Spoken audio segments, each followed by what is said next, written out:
One of these days, one of you guys is gonna get it. That'll be really cool when that does happen.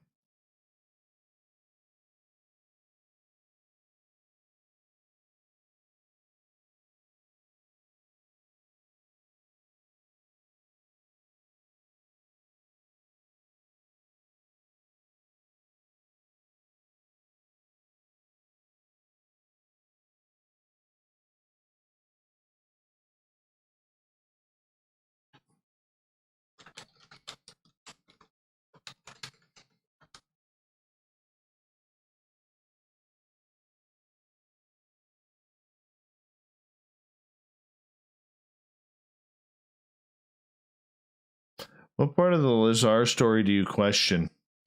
I question his. Hey, thank you, PBR. Sorry for not finishing your question. Thank you, PBR. I appreciate that. Class comment. Thank you. Steam Train Mark. The only thing I really question is the. I question the validity of his schooling. That's the one I don't like.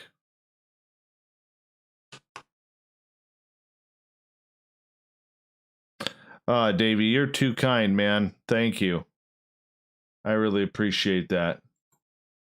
Yeah, I mean, getting back to Lazar, about MIT or Michigan or Cal Tech or was it University of Berkeley, whatever it may be.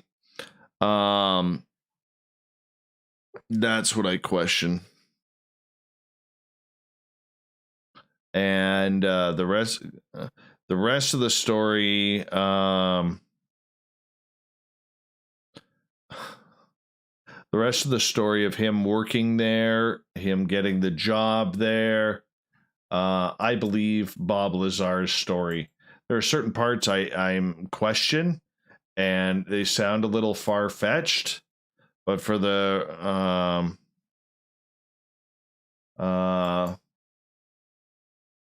rest of it, though, I really, really do believe him, and I believe Lazar, and I've said this before, because of George Knapp.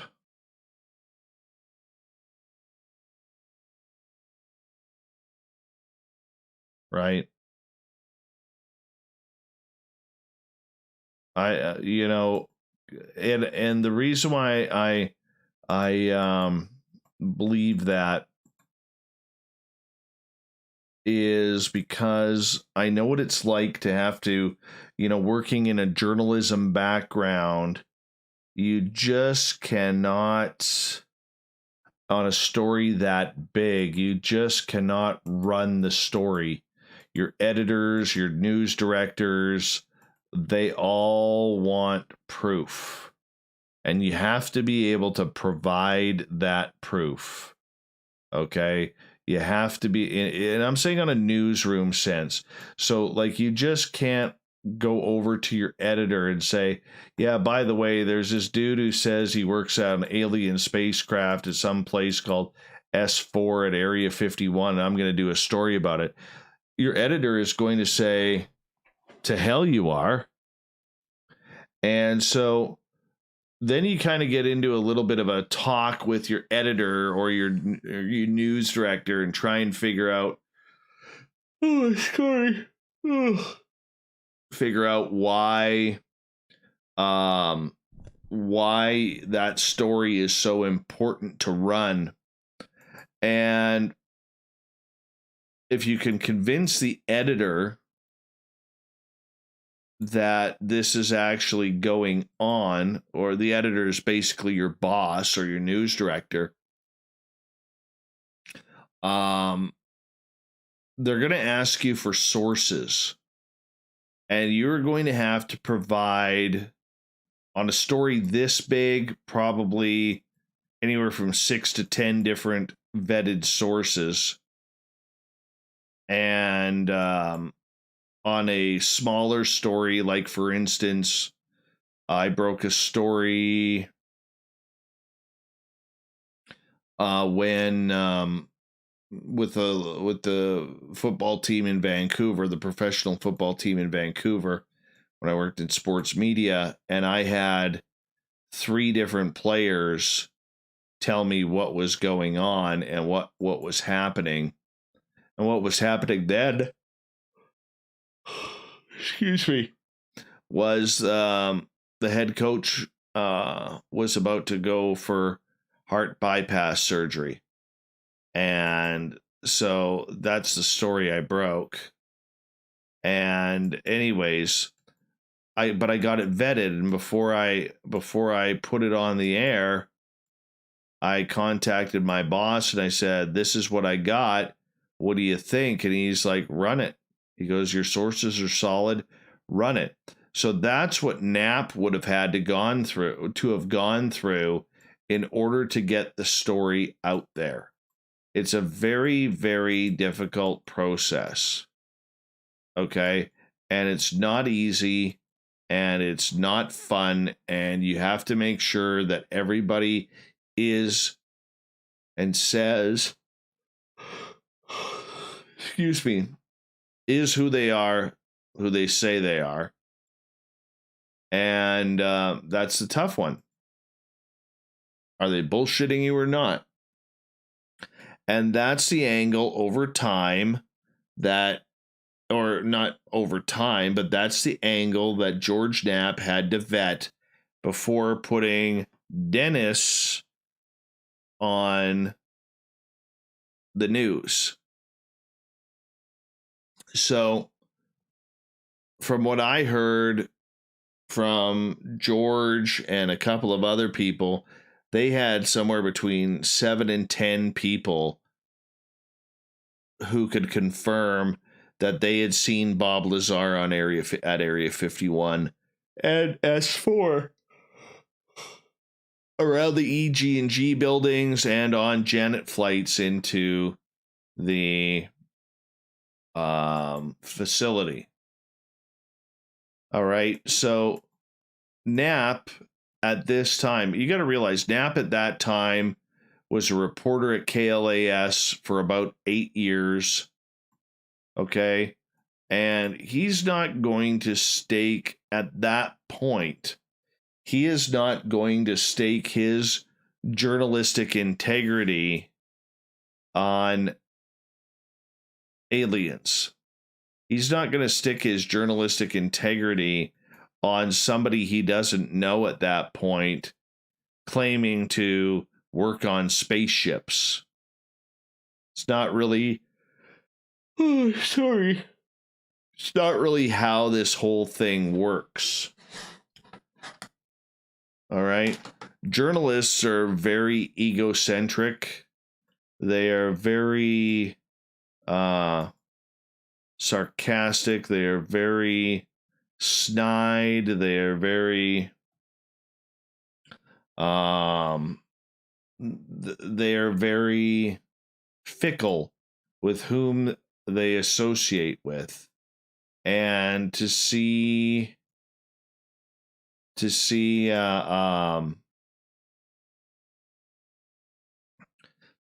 go on and to see this happen right in front of our eyes, it was one fucking great story. So, I mean, is it real? Is it not? That's where I lean on George Knapp to explain that he vetted his stories. He vetted the people who needed to be vetted in order to confirm Lazar was there. Oh, excuse me. And he was able to do that. So that's the reason why I believe Bob Lazar was there.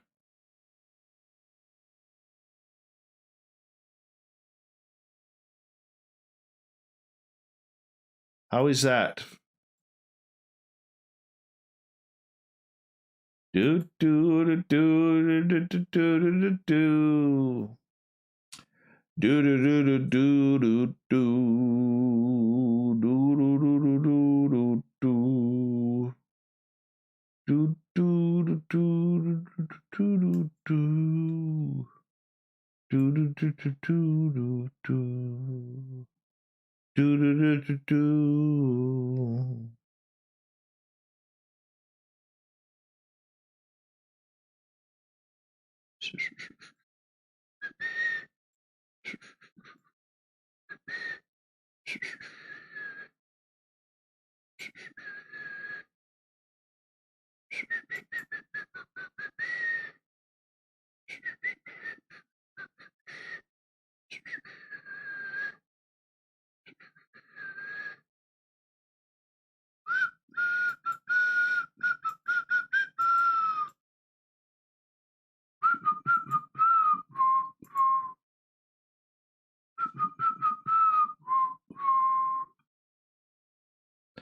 Flatwood's story was investigated by Stanton Friedman and what's the other guy's name?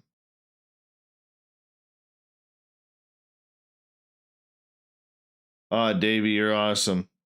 Oh, from Alec. He knows what you've gone through. He loves and respects you, Dave. Lost his one and only to drugs. He was invited to spread her ashes and some blew into his mouth. One last kiss. Oh, that's weird. Thank you so much, Alex. I appreciate that, man.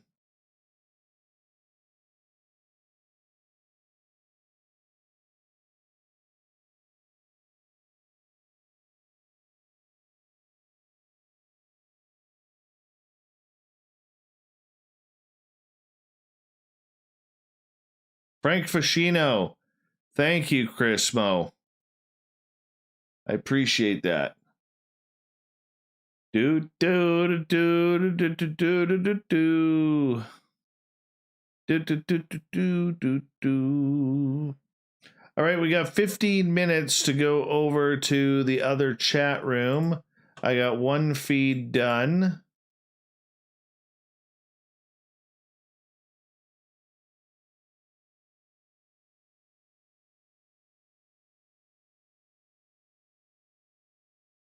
Good night, the Stu Gerson. Much love, buddy. The Stu Gerson, everybody. The Stu Gerson. Okay, so I'm going to be logging off of here, and I will meet all of you from my cell phone in the Third Phase of Moon chat room. Thank you, Davey, and everybody else who jumped in on the super chats tonight. I really do appreciate that.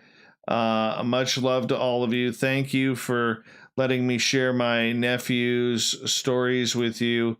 That means a lot to me and shows me what kind of class our listeners have. So you guys be safe. Everybody jump over to Third Phase of Moon and you know, watch their latest video where I am in, because I'm helping them break down some stuff along with Richie G as well. So if you could do that, I would appreciate that. We'll see you over there. Have a great night, everybody. Much love.